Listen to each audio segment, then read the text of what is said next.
To me, street photography is one of the most exciting yet challenging forms of photography. But even I, as an experienced photographer, make mistakes that can ruin my shots. And I'm sure it's the same case for a bunch of street photographers out there.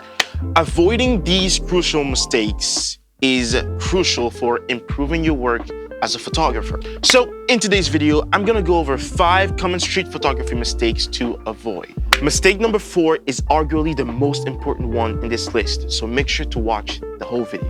By the way, welcome back to a new video. My name is Samuel from Human Photographs. I create street photography content. If that is something that interests you, please subscribe to my channel. I am trying to reach 1,000 subscribers, so if you subscribe to my channel, that's 1 subscriber closer to my goal. Thank you very much, and let's get into the video.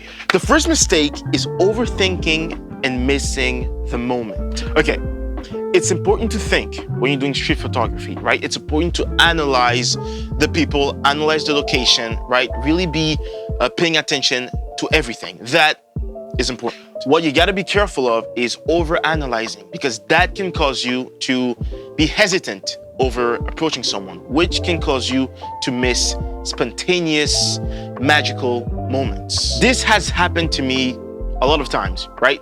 Times where I want to approach someone, but I'm overthinking it too much, right? I'm not really focused in the moment, and then the person just walks by, and then I miss the moment. Like, this could have been a great interaction, but because I was overthinking, because I hesitated too much, it didn't happen. It just didn't happen. So you have to be careful not to overthink. I'm almost gonna tell you to not think at all. Well, you do have to think, okay? You do have to think, but don't overthink, right? Because if you hesitate too much, you overthink, you're gonna miss the moment. You're gonna miss the moment. Sometimes what I like to do is not give me the time to overthink, right? If I see someone that I wanna approach, I just do it, right? Because if I wait, I'm gonna start overthinking, hesitating, and missing the shot. So don't give yourself time to overthink.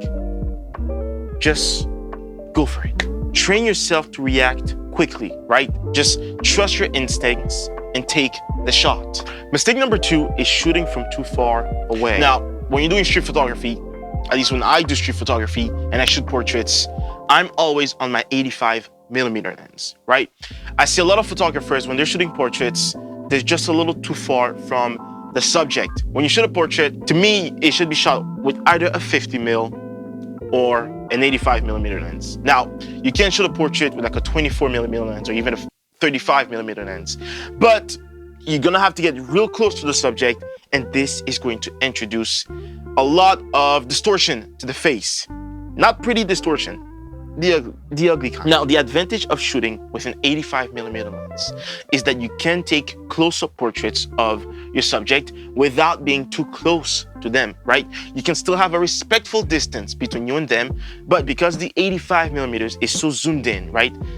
Boom, you get this great look over all your portraits, right? And it really compresses the background. You get a nice shadow depth of field. It's really great. I shoot 99% of my portraits with the 85mm f1.4. Link in the description if you want to check that lens out. Getting closer to your subject will allow you to better capture the emotion, but it will also allow you to create a little bit of intimacy and draw the viewer into the story. Now, there are some cases where you can use a wider angle lens, like the 24mm or the 35mm, but since we're talking about portraits, and typically portraits are shot on the 50mm or the 85mm, this is what I'm going to stick with. Okay, now this next mistake can be a big one in some cases.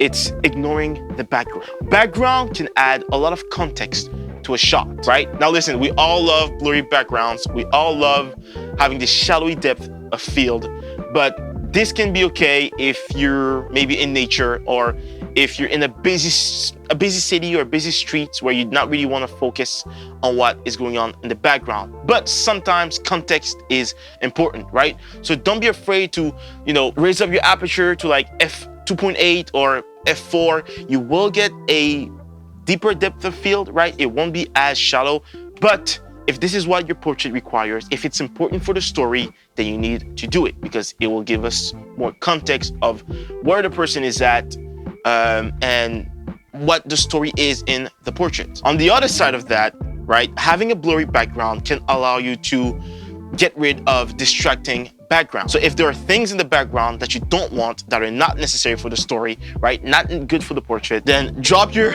aperture to as low as your lens can go, right, whether that's 2.8, 1.8, or even 1.2 or 1.4, right? This will blur out the background so we can only solely focus on the face and on the subject, because trust me, a cluttered or a distracting background can ruin an otherwise great shot. So before pressing the shutter, scan the frame, right, for any distractions, anything you don't want in the background, or on the other side, scan the frame for something you do want in the background and adjust for that. Okay, so this next mistake, right, mistake number 4 is a mistake that I think I probably should have put as mistake number 1, but that is not engaging with your subject. Oh boy. This is a crucial one. Failing to connect with your subject during a shoot is such a failure.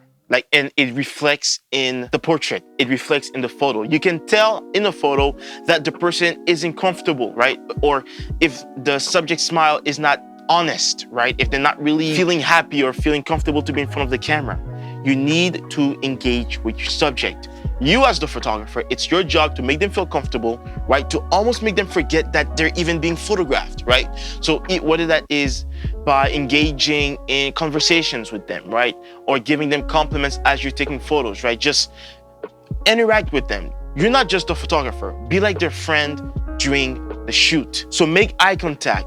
Keep a smile, right? This helps relax your subject and it will add life to your photos. I'm always interacting with anybody that I'm photographing, right? I'm telling them if they're posing, I'm gonna compliment them on their pose. Like, wow, this was a nice pose. Or I'm gonna ask them to keep that pose. You know, I'm gonna boost them up a little bit, right? I'm gonna encourage it. I'm gonna cheer them a lot. Now, you don't wanna overdo any of this, right? Because we don't want to make them uncomfortable by over complimenting them and over cheering them. But there's like this little gray area, right, that you have to operate in. Don't be extreme, but you also can't be doing too little. You have to be just right. And this is a skill that you learn the more you do this thing, right? In my street photography work, I've approached hundreds and hundreds of people. So by now I'm comfortable doing this, right? But so don't worry if you're not really sure on how to engage with your subject, or if you don't really know how to do it right.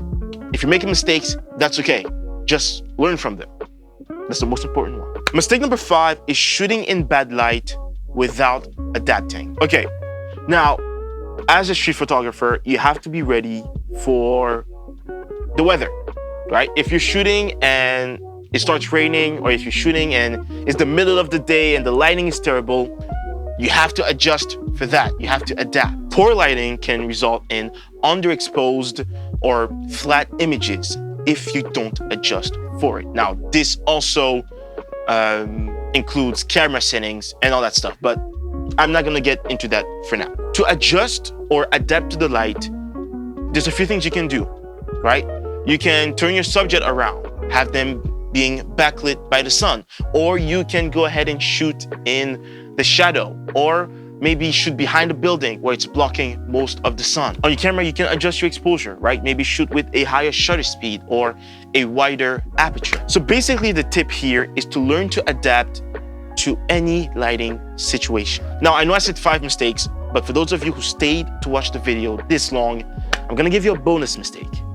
Here we go. Now, this mistake is not reviewing your camera settings before taking the shot. It has happened to me a lot where I'm, so focused on the interaction and taking the photo, right, that I don't check my camera settings. And then when I'm taking the photo, I notice that, it's too overexposed or it's underexposed.